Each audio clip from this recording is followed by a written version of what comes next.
राधे राधे दोस्तों। आज हम आमला नवमी की कहानी सुनाएंगे। आमला नवमी कार्तिक मास की शुक्ल पक्ष को नवमी के दिन नवमी मनाई जाती है। इस नवमी को अक्षय नवमी भी कहा जाता है। आमला नवमी के दिन आमले की पूजा की जाती है और आमले के पेड़ के नीचे बैठकर ब्राह्मण को भोजन कराने से बहुत पुण्य मिलता है। पुराणों के हिसाब से कार्तिक नवमी को दान पुण्य करना चाहिए। इस दिन दान पुण्य करने से कभी भी आपको दान बढ़ता है, क्षय नहीं होता। इसलिए अक्षय नवमी भी इसे कहा जाता है। और इस दिन आंवले के वृक्ष की पूजन करने से आरोग्य रहता है, प्राणी कभी उसे रोग नहीं आता। कहा जाता है यह नवमी द्वापर से मनाई जा रही है। भगवान श्री कृष्ण जब गोकुल छोड़कर मथुरा गए थे तभी आमला नवमी को गोपियों ने पूजा की थी, इसलिए इसे आमला नवमी मनाई जाती है। आइए अब हम आपको आमला नवमी की कथा सुनाते हैं। आमला नवमी की कथा सबको सुनना चाहिए। इसे सुनने से कष्ट मुक्त हो जाता है प्राणी। एक राज्य में एक राजा राज्य करता था। उस राजा ने प्रण लिया कि हम आमला नवमी के दिन आमला का दान किया करेंगे। हर एक महीने में आमला का दान किया करेंगे। राजा ने प्रण के हिसाब से ऐसा ही किया। राजा अपने प्रण के हिसाब से ऐसा ही किया करता था। हर माह में आमले का दान किया करता था, लेकिन उनके लड़का बहू को यह पसंद नहीं था। लड़का एक दिन बोला कि ऐसे तो पिताजी दान करेंगे तो सारा खजाना खाली हो जाएगा। तो बहू ने कही जाओ रोको। तो एक दिन राजकुमार दरबार में आया, दरबार लगा था और बोला पिताजी ये सब बंद कर दो, ऐसे आप दान करोगे तो खजाना खाली हो जाएगा। राजा को यह बात बहुत बुरी लगी। राजा और रानी ने उस घर को छोड़ दिया, महल को छोड़कर वन में चले गए और उन्होंने उस दिन आमले का दान नहीं कर पाया तो बहुत दुखी थे। उन्होंने दान नहीं किया, इसीलिए उन्होंने भोजन भी नहीं किया, अन्न भी नहीं खाया, जल भी नहीं पिया और राजा रानी दोनों उदास थे। तभी भगवान को राजा पर दया आ गई। भगवान ने वहाँ जंगल में ही उनके महल से 2 गुना बड़ा महल बना दिया और खूब सारे वृक्ष लग गए, आमले के पेड़ भी लगे खूब सारे।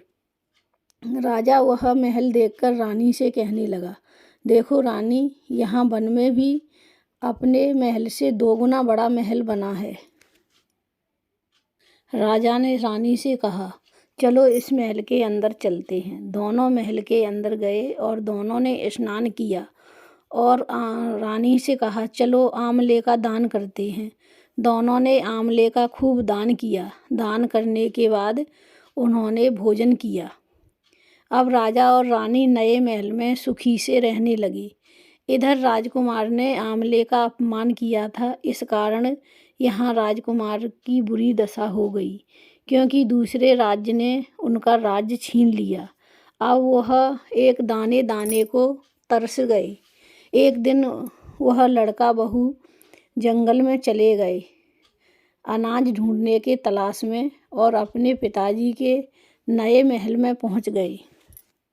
तो राजा ने बिना ही जाने परिचय उन्हें काम दे दिया। राजा बिल्कुल अपने बेटा को भूल गया था। उसे नहीं पता था यह मेरा बेटा और बहू है।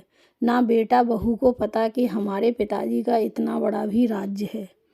एक दिन उसकी बहू अपने सास के बाल संभाल रही थी, तो बाल संभालते संभालते उसने अपनी सास की पीठ पर मसा देखा तो वह रोने लगी।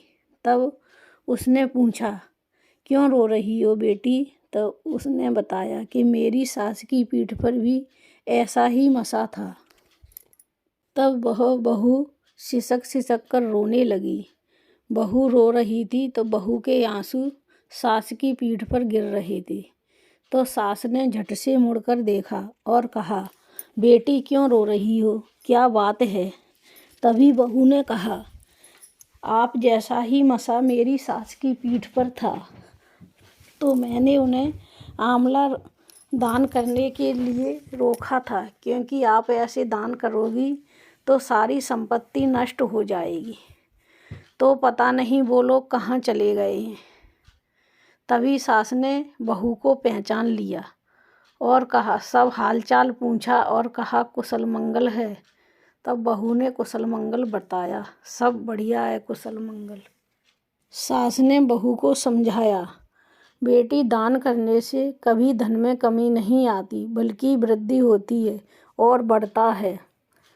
तब बहू और लड़के को अपनी गलती का एहसास हुआ।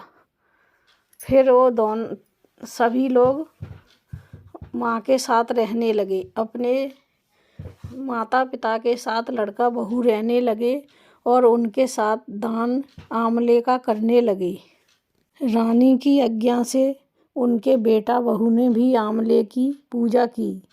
आंवले की पूजा करने से आंवले का आशीर्वाद मिला तो वह सभी खुशी खुशी एक साथ रहने लगे और यह देखकर रानी बहुत खुश हुई।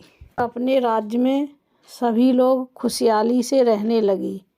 पौराणिक कथा के अनुसार माता लक्ष्मी ने पृथ्वी पर आकर आंवले का पूजन किया था। और दूसरी कथा ऐसे आती है, एक बार माता लक्ष्मी पृथ्वी पर भ्रमण करने आईं तो उन्होंने भगवान शंकर और भगवान विष्णु की एक साथ पूजा की। माता लक्ष्मी ने सोचा, भगवान शिव और भगवान विष्णु की एक साथ कैसे पूजा की जाए। तो उन्होंने तुलसी और बेलपत्र की पूजा का सोचा, लेकिन आंवले की पूजा करने से उसमें भगवान विष्णु की पूजा आती है और शंकर जी की भी आती है। एक आंवला की पूजा करने से दोनों की पूजा हो जाती है। आंवला नवमी के दिन भगवान विष्णु भगवान शंकर आंवला वृक्ष में विराजमान रहते हैं। माता लक्ष्मी ने दोनों की आंवला वृक्ष की पूजा की तो शंकर भगवान विष्णु भगवान दोनों प्रकट हुए। दोनों ने माता लक्ष्मी को आशीर्वाद दिया। माता लक्ष्मी ने आंवले के पेड़ के नीचे बैठकर भगवान शंकर और भगवान विष्णु को भोजन कराया। मान्यता के अनुसार बताते हैं कि आंवला नवमी के दिन पूजन करने से बहुत पुण्य मिलता है। माना जाता है कि इस दिन स्नान करने से मनुष्य के सारे पाप धुल जाते हैं और पुण्य को प्राप्त हो जाता है। इस दिन दान करने से मनोवांछित फल प्राप्त होता है और उन्नति होती है। यह आंवला नवमी है, इसे अक्षय नवमी भी कहा जाता है। तो बोलिए आंवला नवमी की जय, अक्षय नवमी की जय, कार्तिक मास की जय।